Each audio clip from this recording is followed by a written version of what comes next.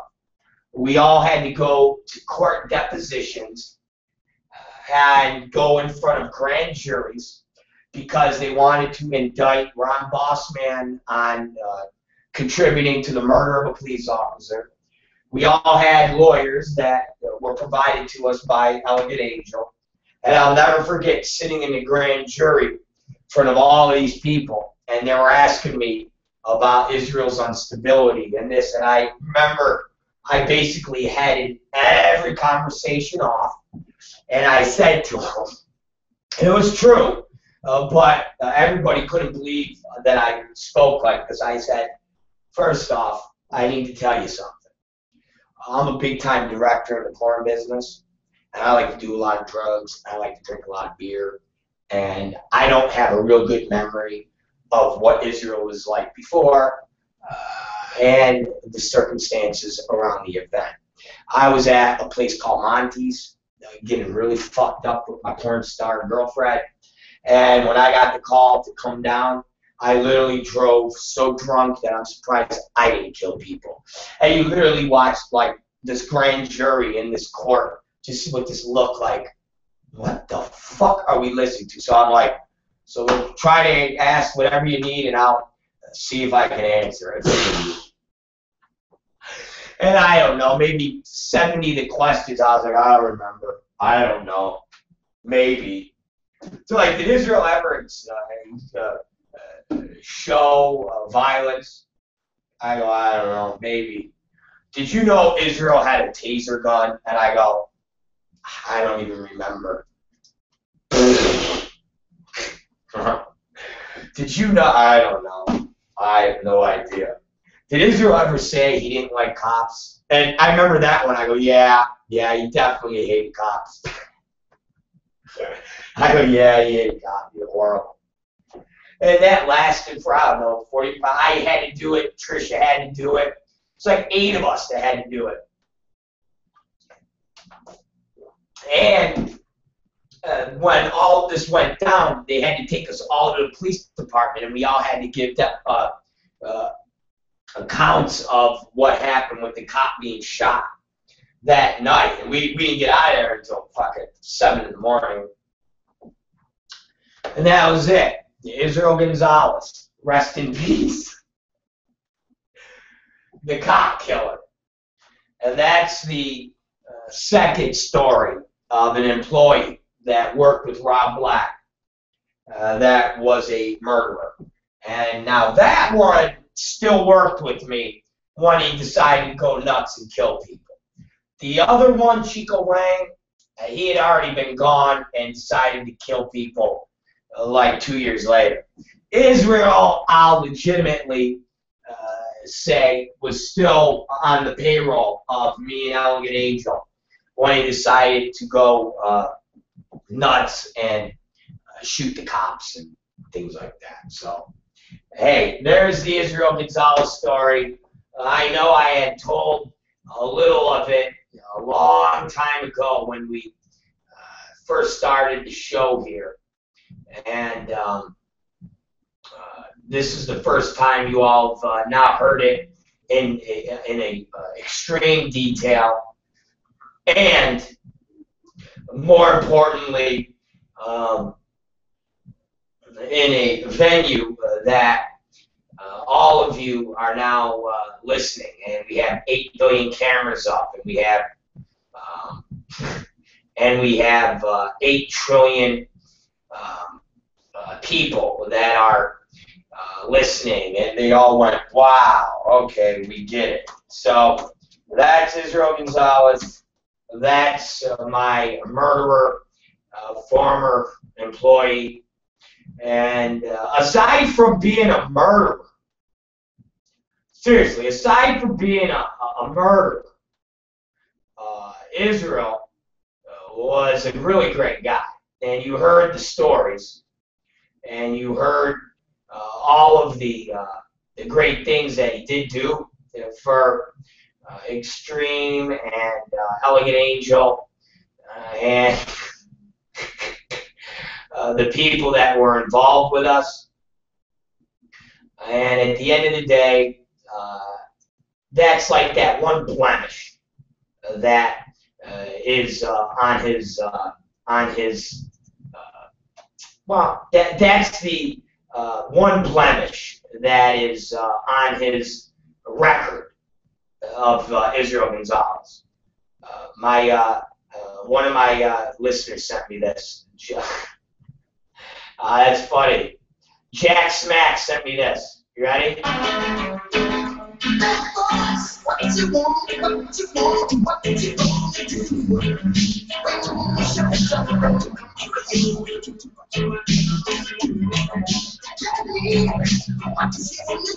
We'll be right back, guys. Bad boys, what you gonna do? What you gonna do when they come for you? Bad boys, what you gonna do? What you gonna do when they come for you? When you were 8 and you had bad traits, you go to school and learn the golden rule. So why are you acting like a bloody fool? If you get hot, then you must get cool. Bad boys, what you gonna do? What you gonna do when they come for you? Bad boys, what you gonna do? What you gonna do when they come for you? You took it on that one, you took it on this one, you took it on your mother and you took it on your father, you took it on your brother and you took it on your sister, you took it on your husband and you took it on me. Bad boys, what you gonna do? What you gonna do when they come for you? Bad boys, what you gonna do? What you gonna do when they come for you? Bad boys, what you gonna do? What you gonna do when they come for you? Bad boys, what you gonna do? What you gonna do when they come for you? Nobody now you know the name. It's not even no way. I'm so dumb, I get no dream. I keep on you, I'm not getting no rest. Bad boys, what you gonna do? What you gonna do when they come for you? Bad boys, what you gonna do? What you gonna do when they come for you? Bad boys, what you gonna do? What you gonna do when they come for you? Bad boys, what you gonna do? What you gonna do when they come for you?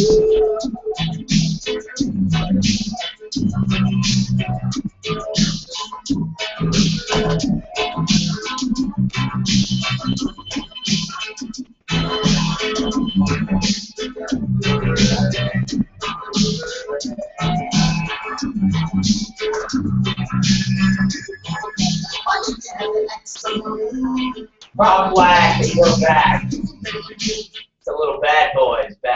Alright, guys. Listen, it's 3 o'clock now, and it's time to go. But I want to, real quick, do a porn rundown. I have a new schedule, and it's going to be alright. And Katie Summers, my beautiful girlfriend, she sent me an email when we were doing our Israel story, and said the email was a bit of a waste because I called the main lady and she was like, well, the car is separate from the lease, so you don't, so you can't take, you can't have them take off the $220 from the rent. Can't do anything about it, so I will forward the email you sent to me to Courtney, and you can talk it over with her and the agreement you have with her on your lease. And then Katie said, ugh. So, Katie, that's fine. We're going to take it up with Courtney. And you tell that lady you're going to send that over to somebody that's even higher than her, because you're not going to let this go. And Courtney literally is going to have this shoved up her fucking ass. And you can tell Courtney, say, Courtney, you're going to fight with me over this $220, and it's going to get nasty.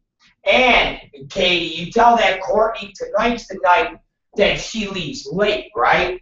Well, I'm going to come there, and you tell Courtney that I'm going to come in that office tonight with you, and she can tell me to my face how I told her to fuck off. And let's see this fucking cunt bag shit herself when she knows she's going to have to deal with the fact that she's a lying cunt. So you tell Courtney, say, well, you know what, Courtney? You're going to tell my boyfriend tonight how he yelled at you because you're a fucking liar. Tell her that. You're a fucking liar. So, like I told you, you're just going to keep a nice paper trail going. And you're going to I want you to hit this lady back and say to her, who is over your head? Who is in charge of you, you motherfucker? Say to her, say, you're in charge of Courtney, so who's in charge of you, you fuck? Because that letter you wrote with the attachment is nice. So you're going to send that to the bigger corporate office. Telling you, you're going to let everybody know in that corporate building that what they did to you was fucking wrong. So there you go. There's my comments. My beautiful girlfriend. She's a sweetie pie. All right, let's do a porn rundown real quick, you guys, so I get the fuck out of here and adhere to my new schedule, because I got a new schedule that, trust me, you guys, the new schedule is going to be awesome, and we're going to kick ass with this new fucking schedule. So let me queue up the shit that we got to queue up, so we can get to some pornography, okay? Let me jump on that right now. And it's pretty amusing. So let me hold on, fuckery screwheads. You know I gotta get this stuff. Let's see, it's 304. Fuck. All right. See, I'm like in a riff, in a quick, to make sure we get to this. It's all right. It's all right. I got plans. I got motherfucking plans. All right. I know how I'm gonna pull everything off. Man, it's hot, this motherfucker. Because normally I take a half-hour break to kind of wind down from the show after we do it. So I'm just not going to wind down. So I'm going to take my wind down time and just fucking start banging out the fucking boxes that I got to do for these fucking movies and stupid shit like that. So bear with me, you guys. So I'm trying to fucking hit up what I got to hit up so we can do our bit here and put up on the goddamn websites.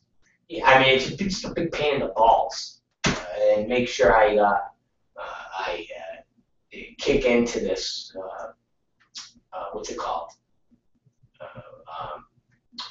News of the day, the porn news of the day. So I'm gonna get up all 3 sites so we can fucking get to it.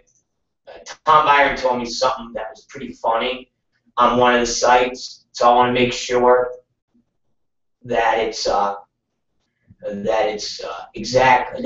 like that, because we could have a field day. I don't want to go too crazy, because I could go on for fucking hours on exactly how retarded this person is. So let me get to adult FYI, and God, let's do it. Let's do it. Do it. Do it. Do it.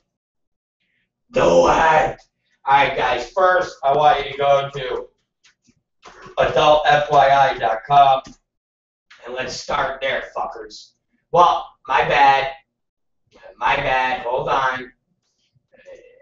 I'm bad. I'm bad. Why am I bad? Because we can't start anything without I'm sorry. Go. Here it is.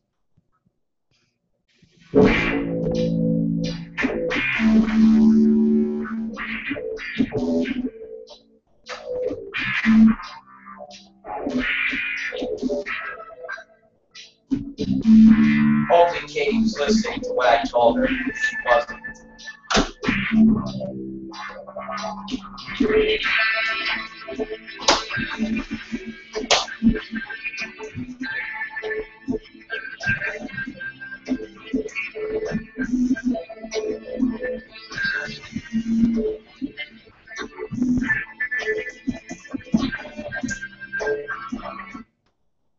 Alright, guys. Now, I tell you, go to adultfyi.com. Go to adultfyi.com. Please. And when you go there, you're going to see one of the best stories that have been done in quite a while. And that is Carlane's hometown buffet birthday bash. And Rob Black says AIDS is funny. A dying AIDS-infected, retarded leper porn star's comedy gold, baby. It's a great story.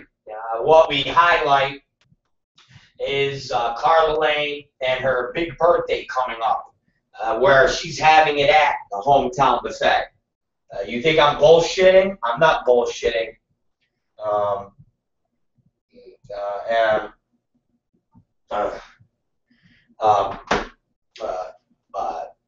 What's it called?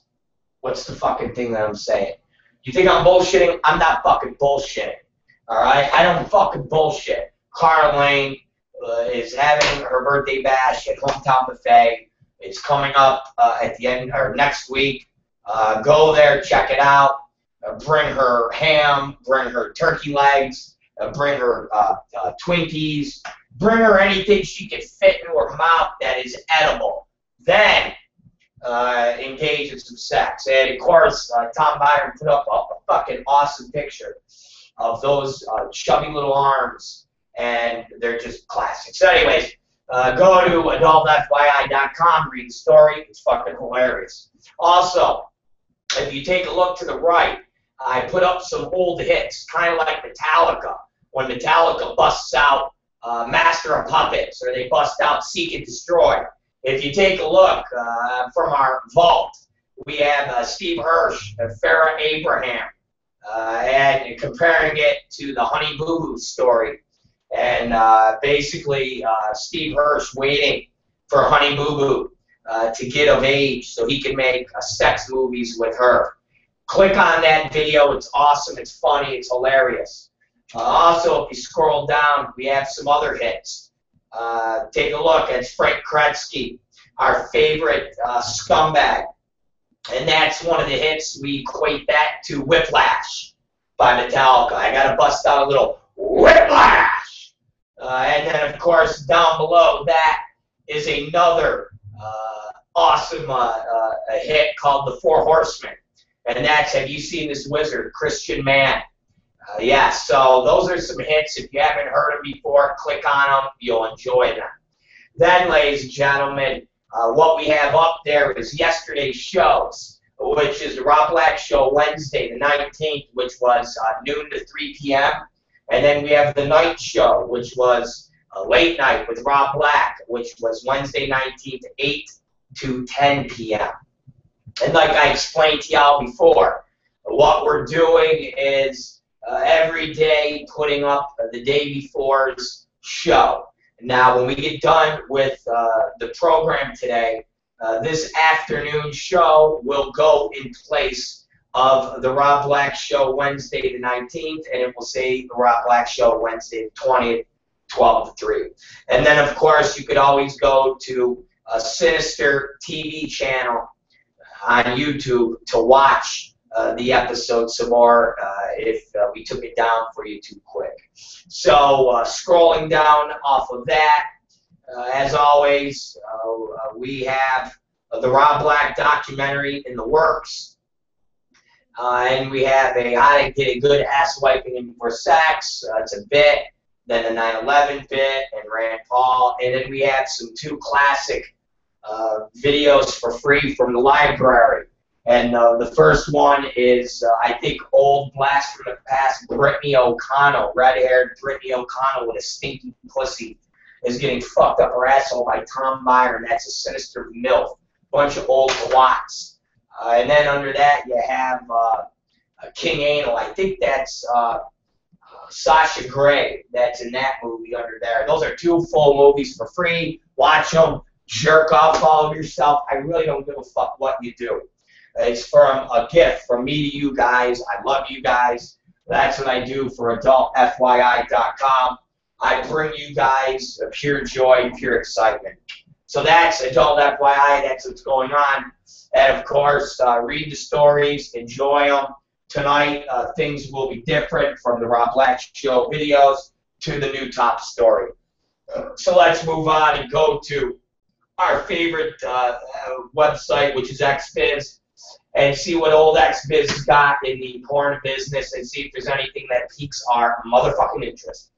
We have, let's see, Pink Velvet announces first title, Secret Life of a Lesbian. Pink Velvet, Smash Pictures, yeah, great, who gives a fuck. Then we have, I mean, literally, it's like, really, that's the innovation. Think about that. That's the innovation.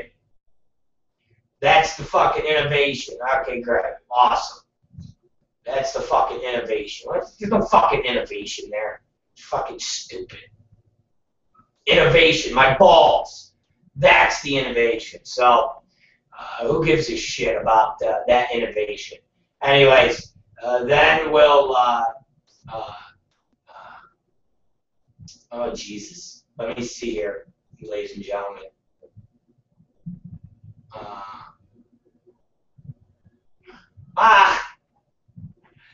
Oh, man. One of my listeners, one of my hardcore listeners, Jack Smack sent me the article. May 29th, 1997, officer killed in siege, gunman found dead. His name is Investigator Charles Lazzarato.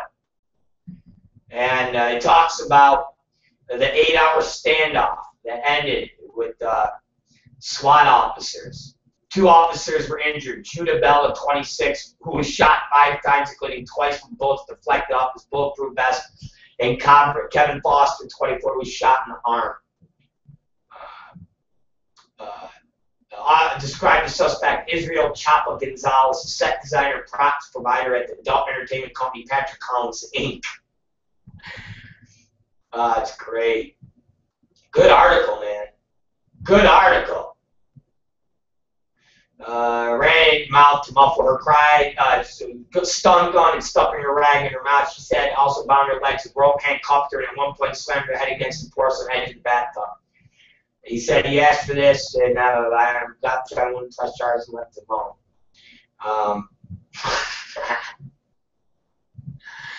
But it said Israel worked long hours and owed the IRS $10,000 in back taxes. Oh, man. Good story. We'll put that in. That's Jack Smack. That's a good link. We'll fucking put that in there. Anyways, back to the X-Biz. Girl Crush film debuts. Gives a fuck.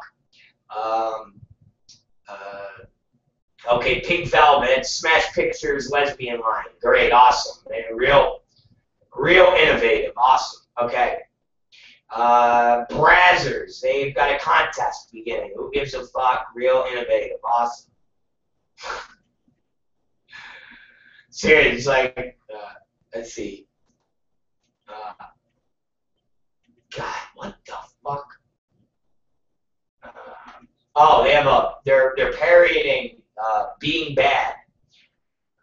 Launch of a members-only contest, which begins tomorrow and runs through Tuesday, allows Brazzers members to vote for their choice of cast members to appear on the DVD cover. A spoof from AMC TV series Breaking Bad, the best feature performance. Oh, wow. All right, Breaking Bad is already done by, I don't even know, some other jerk-offs did. I think David Lord did that parody. And the movie's off the air now, or the show's off the air, so that's a little outdated now. Great, awesome. Baki Lingerie, our good buddy's Frank Kretzky, what's he got? Has enlisted and provide wardrobe for Irish model Rosalinda Lipschitz. Recent Valentine's Day photo shoot for photographer Toasty Cakes. Okay. Baki Lingerie was enlisted to provide wardrobe for Irish model. Who the fuck is this Irish model and with a name like Rosalinda Lipschitz? That sounds more like Rosalinda Jewy Jewson. Lipschitz is a Jew name, isn't it? Maybe I'm being a little crazy here, but isn't Lipschitz Jewish? And I never heard of an Irish model, Rosalind Lipschitz. And again, it's really... as always, porn people grasping at straws to try to fucking make something out of nothing. They think they got Russell Wilson falling way back in the draft, and they're gonna fucking have a superstar. When in actuality, they're fucking trying to fucking create something that is not there. It's nothing. Who is this girl? This girl's an absolute piece of shit. Okay? I've never heard of Rosanna Lipschitz, an Irish fucking cover model. Was she drunk then? Is that what she is? She's just a drunk, fucked up model? What is she? What is she? Rosalinda Lipschitz.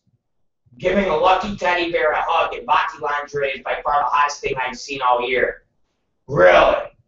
It's the hottest thing. The girl's not hot. What are you talking about? She's not. Who's fucking. What website are they talking about? Rosanna Lipschitz, a drunk girl from Ireland. That's what I'm looking at, guys.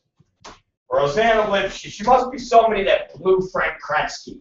So Frank Kretzky's like, I'm going to make you a star, Rosanna Lipschitz. You're a big star. Okay, great. Never heard of you.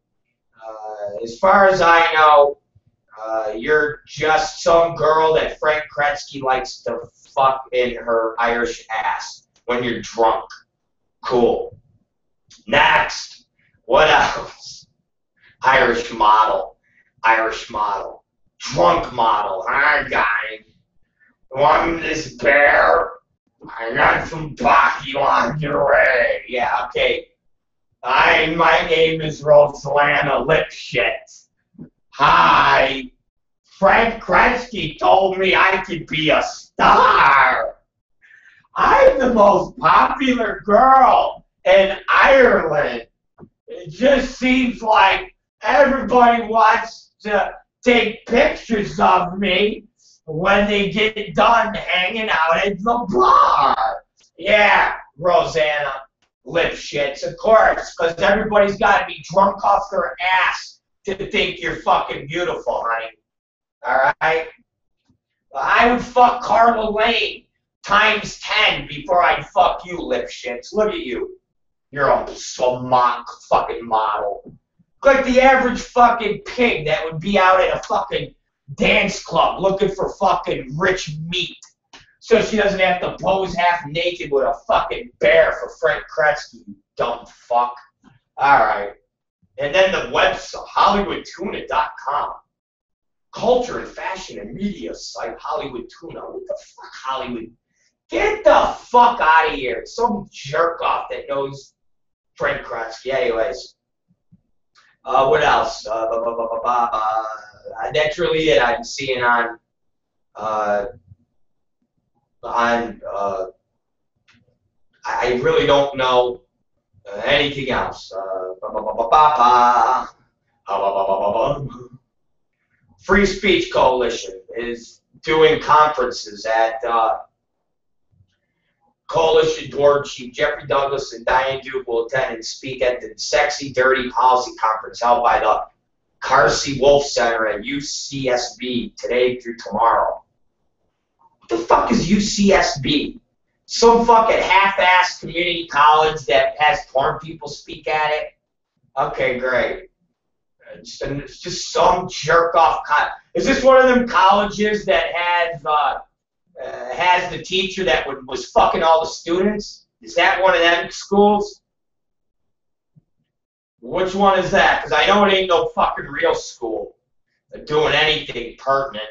Definitely ain't a private school. It definitely ain't fucking Pepperdine or something like that, motherfuckers. All right. So there's XBiz. Next, let's go to AVN. What's the top stories on AVN? Let's see. Mr. Skin Parent, XK, the table requires flesh bod. Who fucking cares? Mark Tercel launches website for women. Tercel.com. Who fucking cares? Oh, Allison Moore talks with AVN live at the 2013 Sex Awards. Wow, a year ago. Another fucking riveting interview from James Bartolet, who's got to be the greatest interviewer in the history of mankind. Oh, and don't forget, you can watch One Flew Over the Cuckold's Nest again by Dream Zone Entertainment, owned by Frank Kresge. Might be one of the biggest pieces of shit I've ever fucking had the pleasure of looking at. All right, that's up there for them. Let's see, what else? Any other interesting? Seriously, that's one of their top stories is James Bartolet talking to Allison Moore. Who the fuck gives a shit? This fucking nasty bitch. Ugh. All right, what else? Porn stars and academics talk sex at UCLA Forum. It was billed as Panel on Porn, Prostitution, and Censorship. Sexual Awareness Network for Activism Through Art, SANAA, and a panel that includes adult stars Jessica Drake and Tasha Rain, industry publicist Adela Curry, and 2 UCLA faculty members. Okay, great. Well, and what did they? Wow. Okay, they talk about porn. They talk.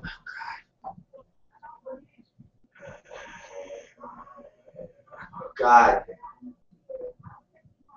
Man, this is just. What a fucking bunch of stupid people.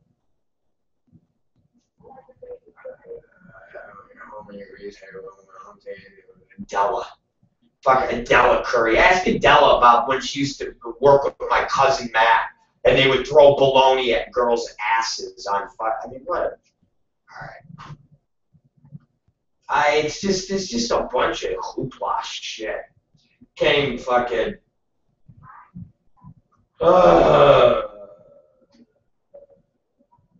God, it's just so fucking.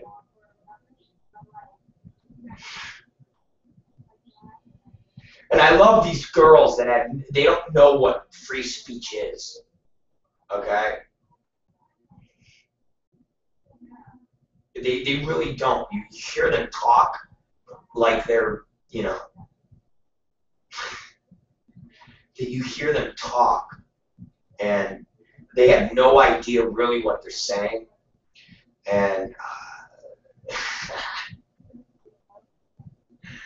they use this free speech, and it's really funny. It's just really silly. But anyways, 325. It makes nothing.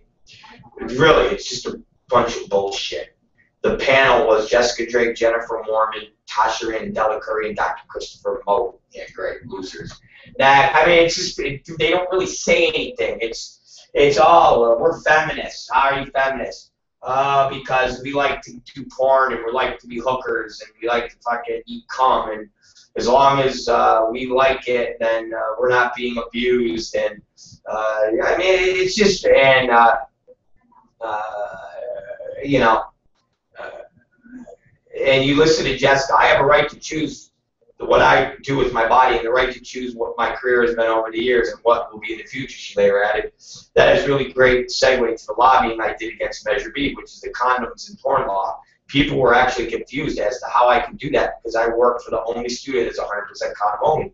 And that I was still lobbying against the government coming in and making us use condoms. I feel it's a very, very personal choice. And as a woman, I'd be told that what I'm putting in or on my body is a violation. So it's something I feel strongly about. Another question the panelists asked was to give views on how mainstream worlds. It's like, again, you had Jessica Drake, it's kind of like that movie, The Departed, where he asked Leonardo DiCaprio, do you want to be a police officer or do you want to appear to be a police officer?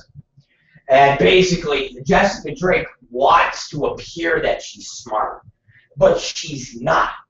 And this confusion with the government telling me to use condoms, they don't have a right to tell me what I can put in my body. And it's like you're talking about totally two different things. You're talking about safety. And all these people keep trying to play this line of free speech and the government telling us that the government is not telling anybody that they have to use condoms in their personal life. The government's not telling anybody what they can do and do in their fucking bedrooms. What the fucking state from Cal OSHA on down are saying, Jessica Drake, you dumb motherfucker, is this. If you're working as an employee, if you are working in the adult business and you have to abide by standards that are placed in the work environment. Rather, you're working with sushi in a restaurant and the health department says you have to wear rubber gloves. Or you're working in a hospital that says you have to wear rubber gloves by handling blood. So all the government and all the Cal OSHA people are saying is, hey, dummy, if you are working in a company and your employees and your business is quote-unquote legitimate, you should have safety standards, and spraying your semen and other bodily fluids randomly on people, randomly on the floor, on walls, on sheets, on beds, you, my dear, have to follow certain health fucking restrictions. And you have to abide by rules. That's all, fuckhead. If you want to go home and have 25 guys do an anal fucking train on you, mwah, God bless you, ignorant motherfucker. But, if you're working for a company and you jizz all over the floor, that employee that is the cum mopper-upper has to wear gloves to pick up the cum. That person who's getting fucked can't have that cum sprayed all over their bodies. The blood that's seeping out of a bloody fucking rectum cannot be contracted and put all over people's open skin. Jessica Drake, why do tattoo artists wear gloves? Why are there rules for tattoo artists to wear gloves? If your logic, you stupid cunt, is basically saying, I don't want the government to tell me what I can do with my body and a right to choose what my career, well, do you think it's, the government can say, hey, if you're going to pierce somebody's cunt, you have to wear rubber gloves and you have to have a license? Is that all right? Or no? Again, porn people in the business are stupid. And there's nothing stupider than porn girls who think they're smart. That's the fucking worst. Porn girls that actually pretend to be smart. And Jessica Drake has no concept of the distinction of health codes and health violations and that of somebody telling what somebody can do with their bodies. Again, they're just fucking so stupid. Really. It's just so stupid. It's just stupid. Anyways, I could talk about Jessica Drake and her fucking stupidness all day. And what's funny is these little college experiments, they don't ever have anybody up there that ever tells it like it is. They never have anybody like me up there. They just have these ignorant women that talk, and people look at them and go home and go, Mom and Dad, I just looked at a bunch of trashy, ignorant women today that do porn. And they're trying to equate condoms and health and safety issues in a workplace environment with somebody trying to control their body. It's amazing. Anyways, there's your AVN. Bunch of fucking dummies. Bunch of women trying to pretend to be smart. And again, you never see Jessica Drake have a real debate with anybody. But you never see Jessica Drake have a fucking debate with anybody. She has canned answers. She's just a dummy. Just a fucking dummy. Just an ignorant person who pretends to be smart. Pretends to be smart. But hey, what else can you say? Anyways, that's it for AVN. There's nothing there. Let's go and see what is cooking at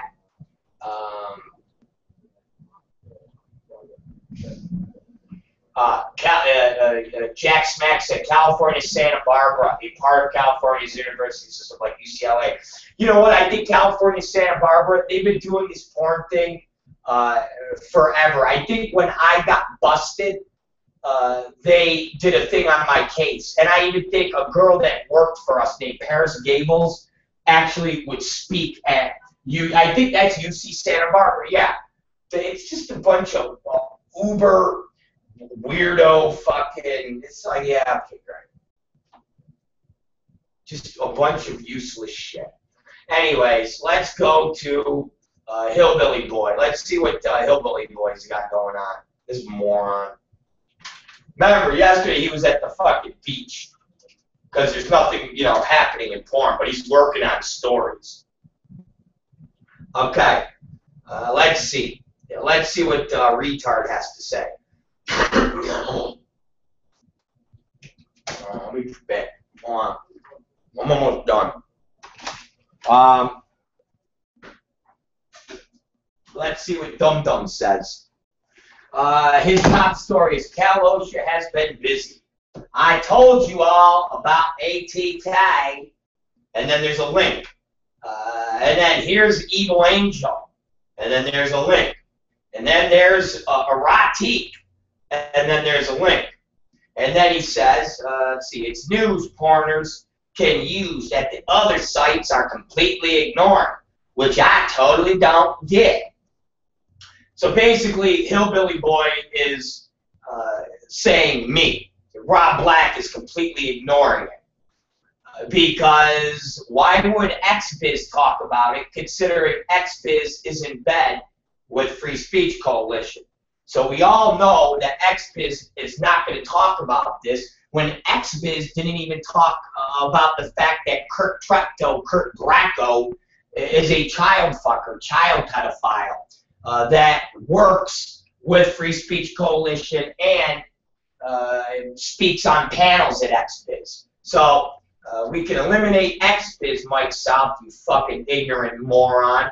And AVN, why would Manwin talk about anything that can bring heat down on what they themselves are doing, which is breaking the laws every day? Rather, it's flying talent from Los Angeles to Las Vegas to basically violate the Mann Act, or going outside of Los Angeles and shooting at random houses without rubbers and violating Kalosha standards.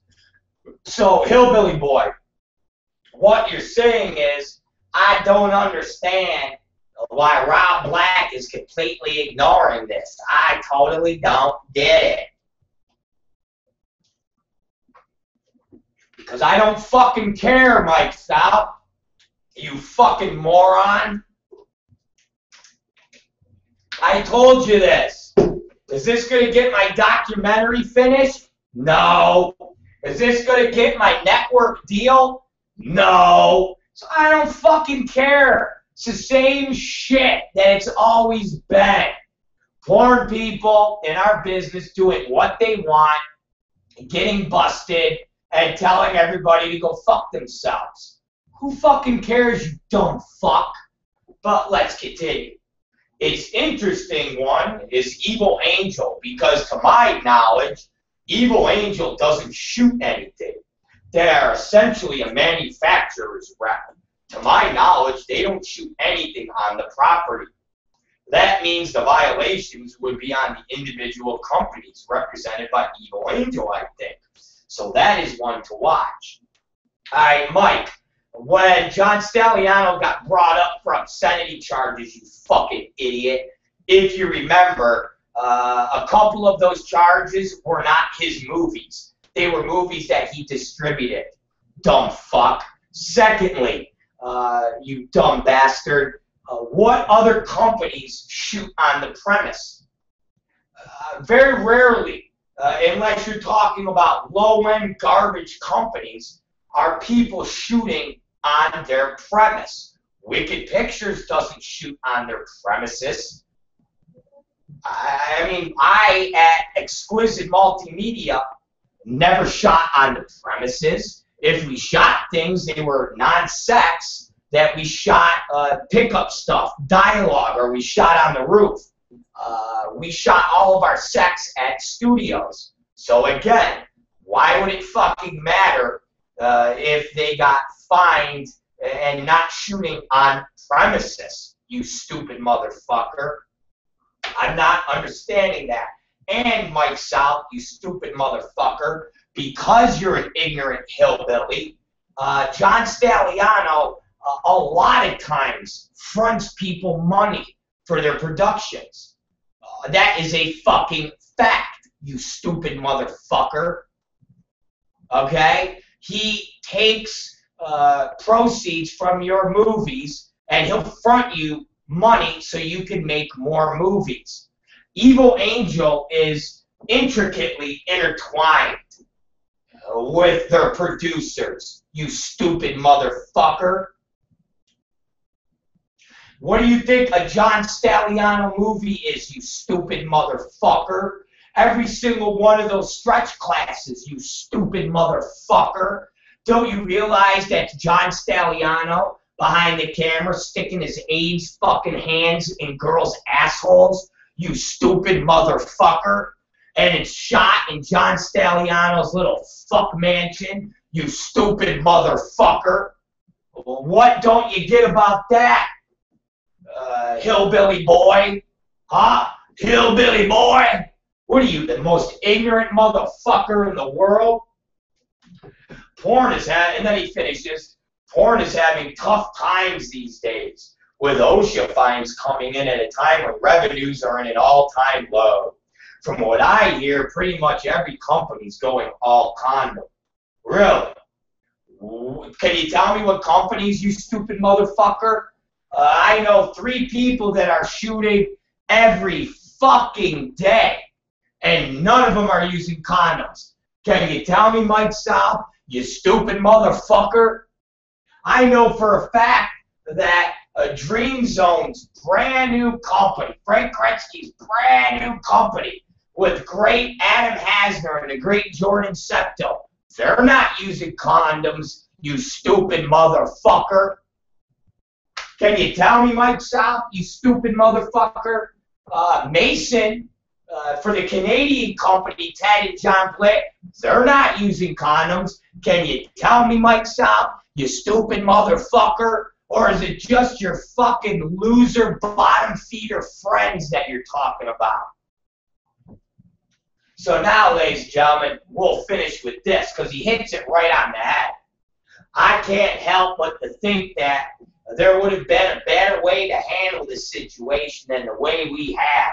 But what do I know? I'm just a far-removed hillbilly from Georgia. Hey, Mike, you finally hit the nail on the head, you banjo-playing, fucking inbred racist motherfucker.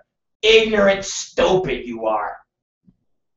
And ladies and gentlemen, Tom Byron told me about this, and this is going to prove how ignorant and fucking stupid this asshole is. And it shows how ignorant and stupid all of the people that go on to Mike South's message board and pose as these fake posters, but they're really pussy, ignorant, fucking no-spine losers of the business who won't use their real names because they know they'll get fucking either bitch slapped or they'll get laughed out of the fucking business because they're ignorant, stupid motherfuckers. So, let's click on these links, because this is where it gets unbelievably amusing.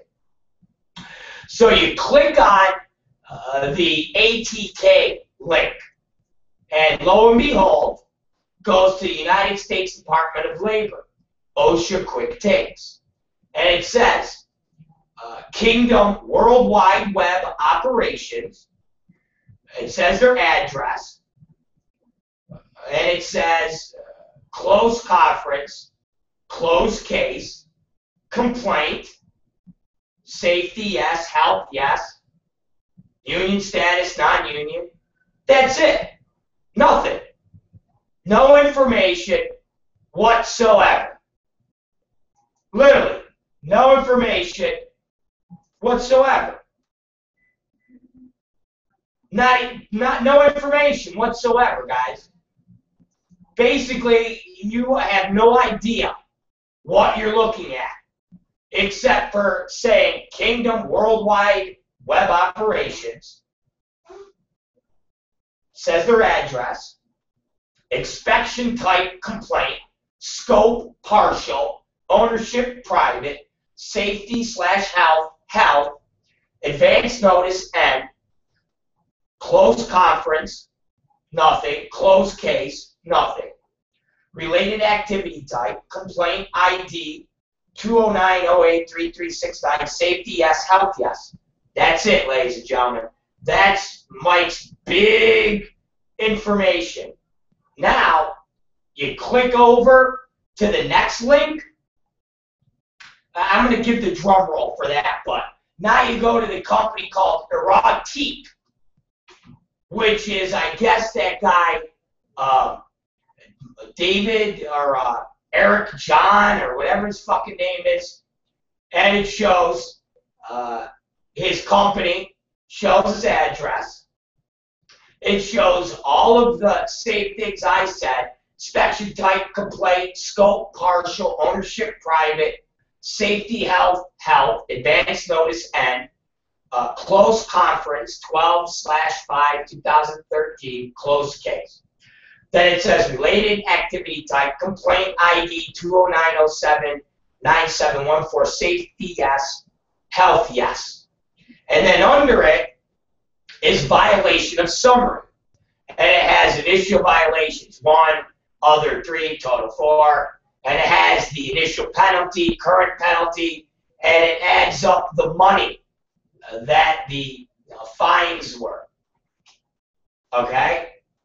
And it has basically the money totaling $5,180, what each fine was for, and the whole thing.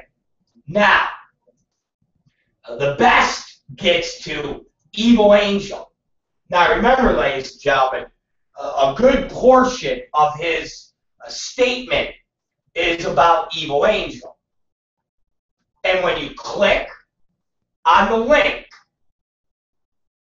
for Evil Angel, guess what? Take a guess. It doesn't fucking work! It doesn't fucking work! This ignorant hillbilly, the link doesn't work. He's trying to prove a point, and his fucking link doesn't work. Is this gotta be the most incompetent fucking loser in the entire fucking world? And what's more comical is the ignorant, inbred, spineless, gutless losers that post on his fucking message board, ladies and gentlemen. Do you understand this? The gutless, spineless losers that post on this guy's motherfucking website. If you click on that story, he right now has 4 fucking people. Okay? One of them being Lacey Blake, which we all know who that girl is. She runs an adult website and posts as a fake name. Another guy named BT. And then Lacey Blake again. And do you realize that these 2 people are so fucking ignorant that they don't even mention that the fucking Evil Angel violation link doesn't fucking work? That's how stupid and fucking ignorant his own shill fucking posters are. They don't even acknowledge. They don't even acknowledge that the fucking link doesn't work. So they're sitting here posting. Do you guys understand that? They're sitting here posting about a story. That link doesn't work. Can you be more ignorant than these fucking people? Seriously. What, this asshole wants people to talk about something, and what he's producing doesn't fucking work. One of the people doesn't even have any violation listed. The other person is a fucking small-time loser in the fucking business, Eric John. And then the third big whale that he's crowing about distribution and all of this stuff, the link that he's referencing doesn't fucking work. How much of a fucking loser can you fucking be? He hit the nail right on the head. What do I know? I'm just a far-removed hillbilly from Georgia. Mike, you are. You're an ignorant fucking hillbilly who has a website that nobody goes to, but you profess everybody does, and you have nobody of substance that posts on your site because they're all a bunch of bottom feeder nobodies from this business that hide behind fake names. If any of these people had any stature and any muscle in the business, they would be posting as their real names. But they don't. They don't post as their real names. Why? Because some of these people work in the business, and if they posted as their real name, they would get fired because they're nobodies. They're losers. They're losers, and the other ones are a bunch of fucking wannabes. They always wanted to be in the porn business, but they were never successful. They were nothing more than you, Mike South, a loser who made horrible, ugly porn that got your ass fired by me when you worked for Elegant Angel. And we went to Patrick Collins and said, Patrick, look at this garbage movie. It's garbage. The guy's fucking ugly. The girls are ugly. He's an ignorant hillbilly. Do you get it? And Patrick said, you're right. Get rid of this fucking loser. And more evident of a loser is a link that doesn't fucking work. The guy, I'm sitting here clicking this link and it does not work. How are you that ignorant? How are you that ignorant? Oh, I know. You're from Georgia, and you think you're important because you've got a bunch of shills, a bunch of nobodies, sitting there on a fucking message board, pretending that they know shit about the business. You're a loser. So there you go, Mike. There you go. I just reported on it for you. Next time, do me a favor, you ignorant fuck. Just mention my name, motherfucker. Mention the big man's name, you fucking cunt. Alright? You don't have to say, I don't know why at the other websites. I explained it to you. XBiz never talks about any of this stuff, and you know that. And AVN doesn't talk about it either. You're referencing me. Say my motherfucking name, bitch. Rob fucking Black. The E.F. Hutton of fucking porn. Because when I speak, everybody fucking listens. You stupid, ignorant jerk-off. I'm just so far removed, hillbilly from Georgia. Yes, you are, you ignorant motherfucker. You and your fucking wannabe friends that post under their fake faggot names. Who don't even fucking know enough to go, hey Mike, did you know the Evil Angel link don't work, you stupid fuck? That's your big story. So there you go, fuckhead. We're talking about it. Your big fucking story amounts to dick. One person doesn't have any violations listed. The other person is a fucking low-level bottom feeder. And the third person, the big whale, the link don't work. It's like if the glove don't fit, you must acquit. If the link don't work, how do you write a story about it, you stupid fuck? And the best part is you actually have loser shills actually sitting there commenting about it, and they don't even say that the link don't work. Stupid. stupid.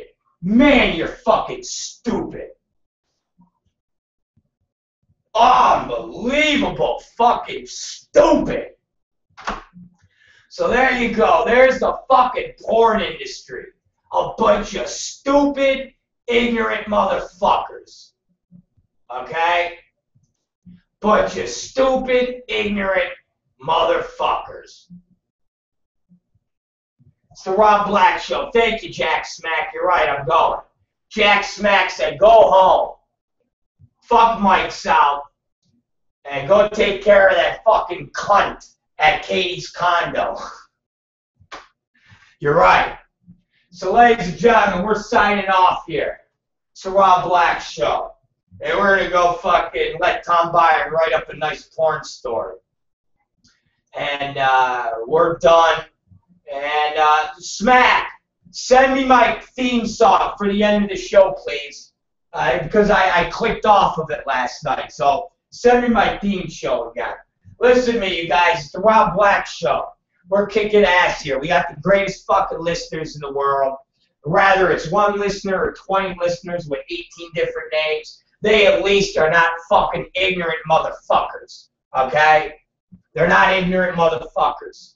And we're going to be back here tonight at 8 p.m. It's 3:55. We've done 4 fucking hours. I already broke my fucking schedule. But hey, life goes on. And we're going to kick ass when we get done and get ahead of the game. And tonight we're going to get back to what we do best. And that is fucking going with a schedule. We don't do that good. Oh, Christ. It's the Rob Black Show. Listen to me. We got t-shirts you gotta fucking buy, you little fuckers. We got books you gotta fucking buy. We got fucking ham you gotta buy. God damn it. If you guys don't buy this stuff, we're gonna fucking go broke and we're gonna go on welfare and we're gonna be sucking dick out on the fucking boulevard. That's what we're gonna be doing. So buy the fucking t-shirt, the Rob Black Show. Buy the motherfucking book, which is Extreme Thoughts, which is the first book. We got it on sale for $4.95. Buy the new book that is entitled Drink the Fucking Kool-Aid, ladies and gentlemen. And support the Rob Black Show. It is the greatest entertainment there is. Thank you. Thank you, Jack Smack. And ladies and gentlemen, compliments of Jack Smack. We have our closing song. We have our theme song. All right? And without further delay, without further interruptions, we're signing the fuck off. We'll be back here at 8 o'clock. And as Katie Summers told me, she says, you need to give your voice a rest. You need to give that motherfucking voice a rest. You're going to have fucking throat cancer. You're going to die. And I said, God damn it, I will never die. It's the Rob Black Show. And what time is it? Tell me.